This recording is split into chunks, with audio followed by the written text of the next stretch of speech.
अस्सलाम वालेकुम। आज आप अपने दोस्त गुलाम मुर्तज़ा खान के साथ यहाँ हैं। आज मैं आपको 2 चीज़ें के बारे में बताऊँगा, ज़रा-सा ब्रीफ़ करूँगा कि हम अपनी ज़मीनों की खादें किस तरह बचा सकते हैं। क्योंकि अक्सर मैंने ये देखा है कि कुछ दोस्त जो है ना ज़मीनों पर जब फसल के बाक़ियात पड़े होते हैं तो उसको आग लगा देते हैं। आग लगाने से हम अपना बहुत बड़ा नुकसान कर देते हैं। अब फिर यही बात की जाती है कि खादें महँगी हैं। मेरी जान, मेरे दोस्तों, बात ये है कि जब हम आग लगा लेते हैं, आपने देखा होगा कि जब मट्टी की ईंट जो है जब पकाई जाती है तो आग लगाते हैं तो उसमें कुछ चीज़ बचती है, तो सारे वो पक जाता है ना। ऐसे हम बक़ियात को आग नहीं लगा रहे होते बल्कि अब हम अपनी ज़मीन को आग लगा रहे होते हैं। जब हम ज़मीन को आग लगाते हैं तो उसमें 2 चीज़ें जो है ना बहुत बड़ा नुकसान करते हैं। एक तो ये होता है, जो हमारी ज़मीन की खाद मौजूद होती है जिसको फसल ने उठाना है, वो ख़त्म हो जाती है, वहाँ वो जल जाती है। उसके साथ-साथ जो है ना, जो ज़मीन के अंदर जरासीम होते हैं, जो फ़ायदेमंद होते हैं फसलों के लिए भी और ज़मीन के लिए भी, साथ वो भी मर जाते हैं और वो बिल्कुल जल जाते हैं। मरना नहीं होता, बल्कि जलना हो, जो चीज़ जल जाए तो उसका तो कोई फ़ायदा नहीं होता, है ना?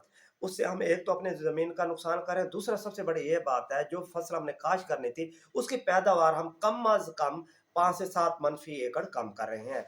तो आप अपना मुफ़्त में अपनी कम अज़ कम ये 5 से 7 मन जो पैदावार है वो भी बचाएँ और खाद जो ज़मीन की आपकी पड़ी है वो आप अपनी खाद भी बचाएँ। इससे जो क्या होगा, आपकी बग़ैर खर्च किए हुए, बग़ैर जेब हिलाए हुए आपकी ज़मीन की खाद भी बचेगी और आपकी फसल आपको वही खाद लेगी जो आप जलाने से बच गए हैं, जो आपने जलाई नहीं है, वही फसल आपको पैदावार भी देगी और फ़ी एकड़ आपका जो है खर्चा भी कम होगा और पैदावार भी ज़्यादा होगी।